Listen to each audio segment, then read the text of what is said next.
And in that moment, Dawson knew he wasn't running the show anymore. The real reckoning was about to begin. The room fell into silence as the figure stepped forward.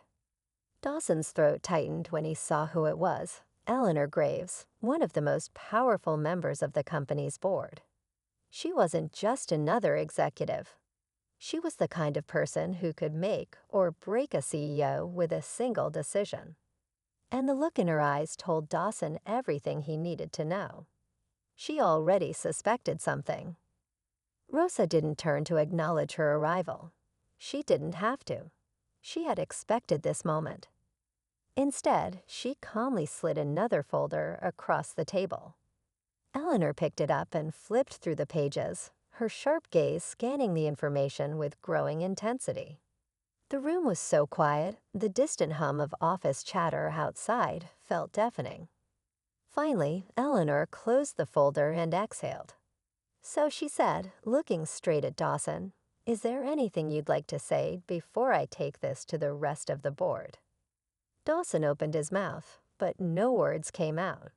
He had always been good at talking his way out of bad situations, but this was different. This wasn't just an internal complaint or a minor financial discrepancy. The documents Rosa had gathered showed a pattern: unethical decisions, reckless spending, ignored warnings. And if Eleanor had seen enough to bring the board into this, then it wasn't just his reputation on the line. It was everything. Just as he tried to compose himself, his office door suddenly burst open. Lisa stood there, breathless, holding her phone up. "You're going to want to see this," she said, her voice shaking. Not with fear, but with something else. She turned the screen around, and Dawson felt his stomach drop. It was an email. But not just any email. It was a forwarded message, one that he had sent months ago, thinking it would never see the light of day. It was blunt, dismissive, and worst of all, undeniable proof that he had personally ignored a major warning about the company's finances. He had laughed it off, called it an overreaction. And now, here it was, exposed for everyone to see. Eleanor took the phone from Lisa's hands, read the email once, then turned to Dawson. "I assume you have an explanation for this." But before he could even attempt to answer, Rosa finally spoke again. "You always told people they were replaceable, Mr. Dawson."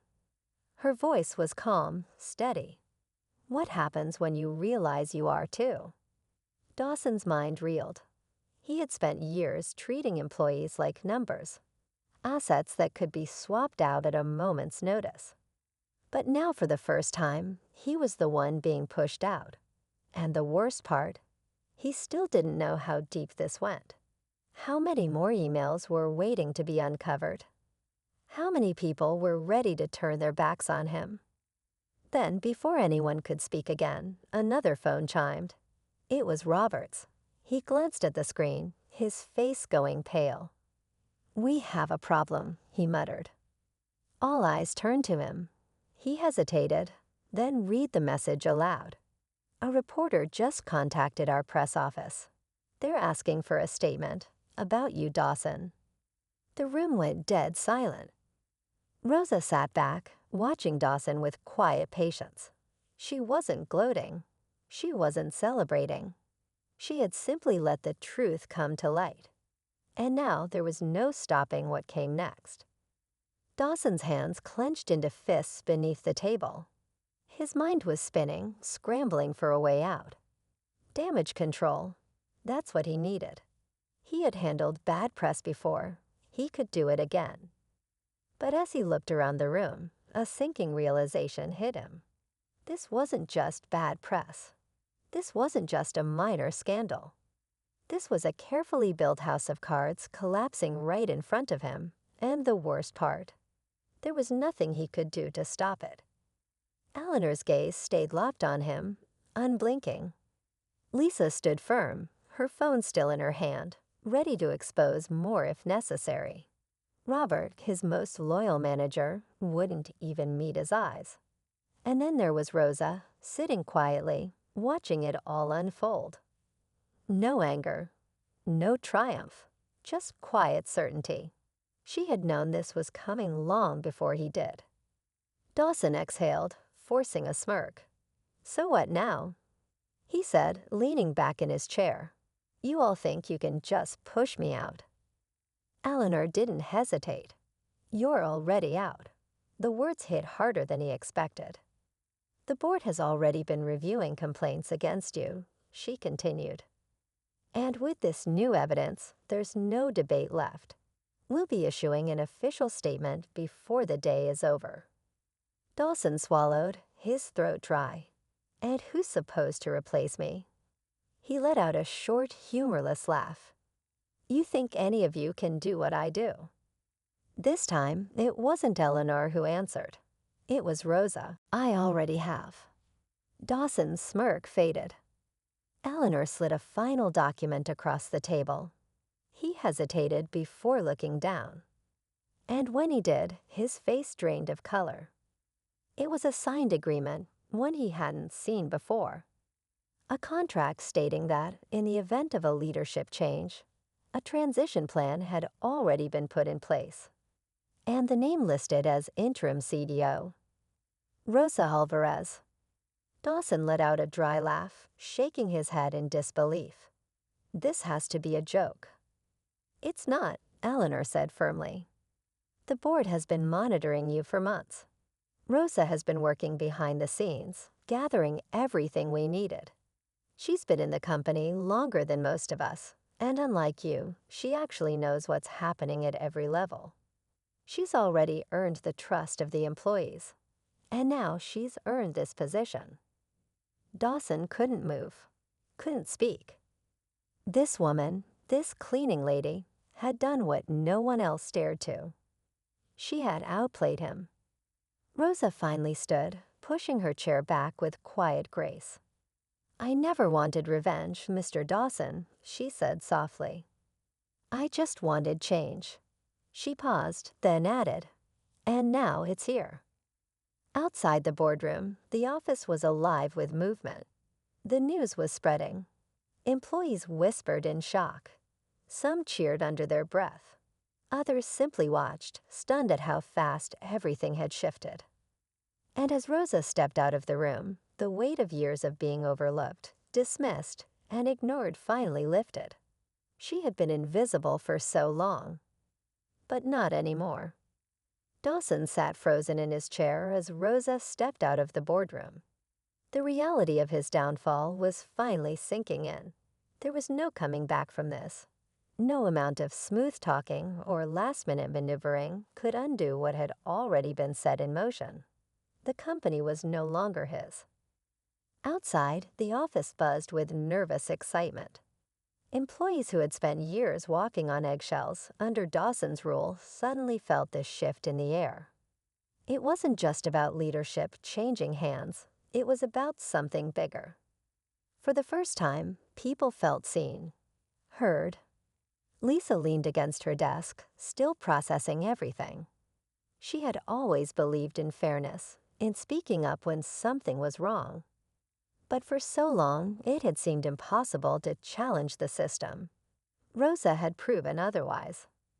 Robert, who had spent years blindly following orders, stood in his office, staring out the window. He had always assumed that power belonged to those who demanded it.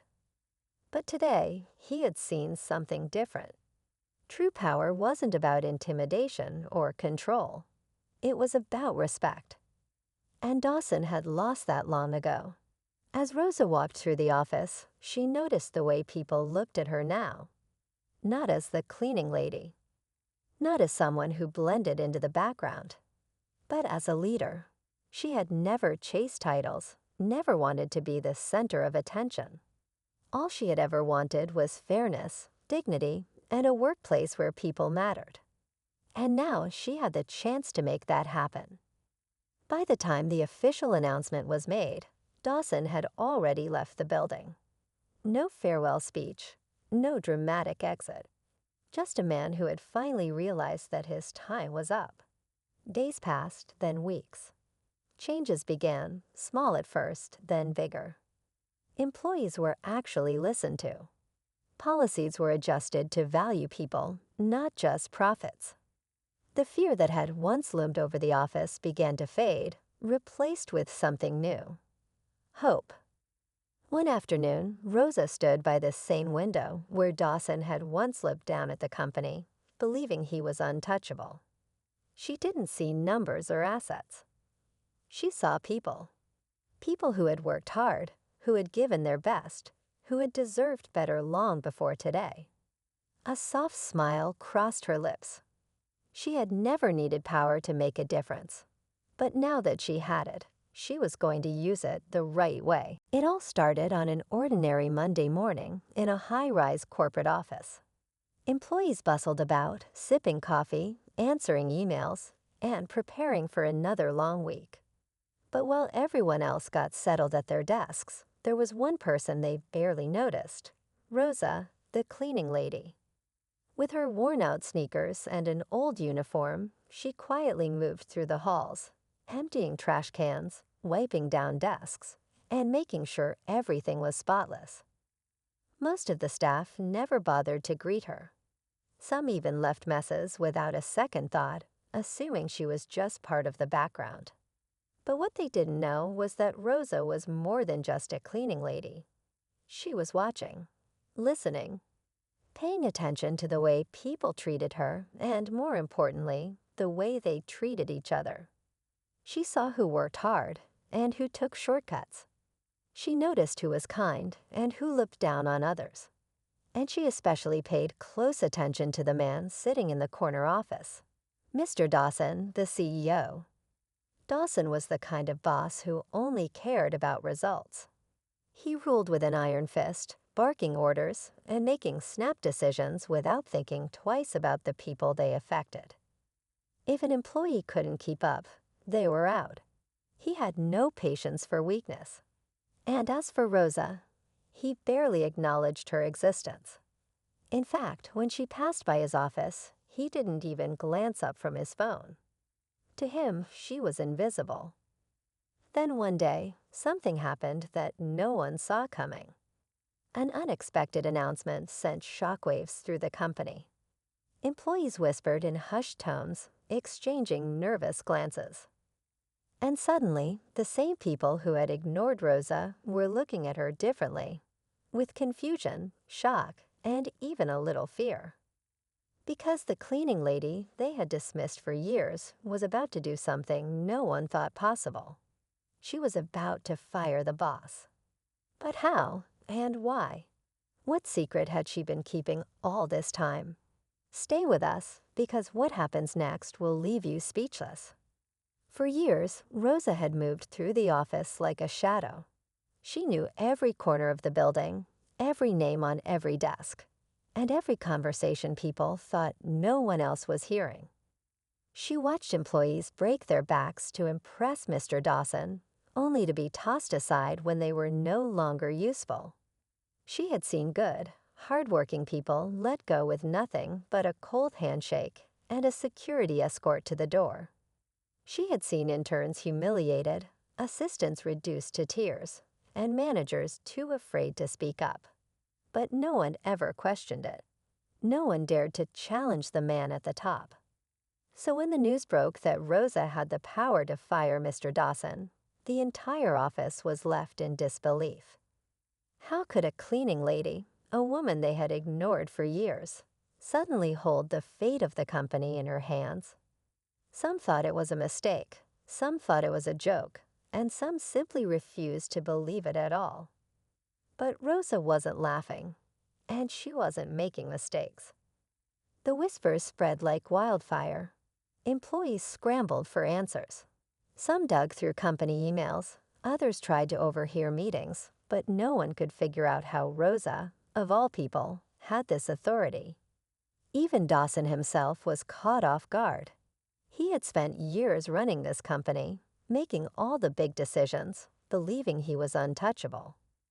Now for the first time, he was being called into a meeting, one where he wasn't the one in charge. As he marched toward the boardroom, his usual confidence wavered. His assistant, who had been loyally following his every command for years, could barely meet his eye. Employees watched from their desks, pretending to work, but hanging on to every second. Rosa was already inside, waiting. No one knew exactly what was going to happen behind those closed doors. No one knew what secrets Rosa had been keeping. But one thing was clear: this was no accident. This was no misunderstanding. This was a reckoning. And for the first time in his career, Mr. Dawson wasn't the one making the rules. Rosa was. What did she know? How had she gotten this power? And most importantly, what was she about to do with it?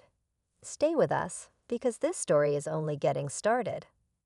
The air inside the boardroom was thick with tension.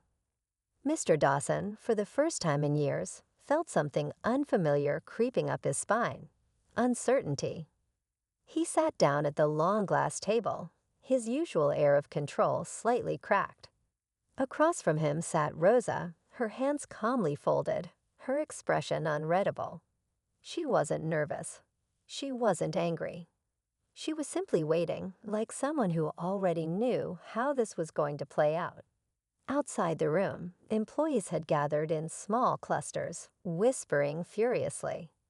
Some were shocked, others were amused, but everyone wanted to know: how did a cleaning lady end up in a position of power? Meanwhile, in another corner of the office, Lisa, an overworked and underappreciated junior executive, clicked through old company emails, looking for clues. She had always suspected there were secrets hidden behind the corporate walls, but this was something no one had predicted. On the other side of the office, Robert, one of Dawson's most loyal senior managers, paced in his office. He had built his entire career on following orders, never questioning authority. But now he wasn't sure who the real authority was anymore. Was Dawson still in charge? Or was Rosa about to change everything? Inside the boardroom, Dawson finally spoke. "All right, let's cut to the chase. What's going on here?" His voice was firm, but Rosa didn't flinch. She studied him for a moment before sliding a folder across the table. "Take a look," she said simply. He opened it, expecting some sort of clerical mistake. But as his eyes scanned the pages, his face darkened. His grip tightened on the papers. These weren't just reports. These were records, documents that had somehow slipped past him. Financial reports, employee complaints, confidential memos. And all of them pointed to one thing: mismanagement. Dawson looked up, a sharp edge in his voice. "Where did you get this?" Rosa didn't blink. "I've been here for a long time. Long enough to see things, to hear things, to collect things." The silence stretched between them, heavy and unspoken. Dawson had spent years treating Rosa like she didn't exist, like she was just another piece of the furniture. But he had underestimated her. And now that mistake was coming back to haunt him. But Dawson wasn't the only one on edge. Outside, Lisa had just found something in an old email chain that made her stomach drop. Robert was receiving a phone call that would change everything. And the employees? They were about to witness a power shift that no one had ever seen before. And the craziest part, this was just the beginning. Dawson's fingers tightened around the documents, but his mind was racing even faster. He had always believed himself untouchable, too powerful, too high up the chain for anything to threaten him. And yet, here he was, staring at undeniable proof that someone had been watching. Someone who had gathered everything he thought was buried. And the worst part, that someone was Rosa, a woman he had overlooked for years. He forced a smirk, leaning back in his chair. "You think this is enough to bring me down?" His voice was controlled, but Rosa caught the slight tremor in it. "I think it's enough to make people start asking questions," she said evenly. "Enough to make the board take a closer look. enough to make the shareholders wonder if they've been backing the wrong man. Outside the boardroom, the office was buzzing like never before. Lisa had just forwarded the old email she found to a few trusted coworkers. It detailed an internal warning about the company's declining ethical practices, one that had been ignored. Meanwhile, Robert's phone call had left him pale and silent. The legal department was involved now.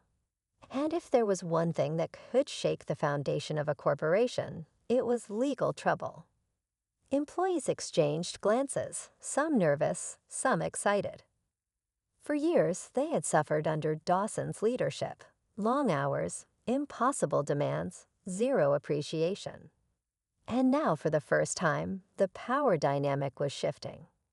Inside the boardroom, Dawson was still trying to regain control.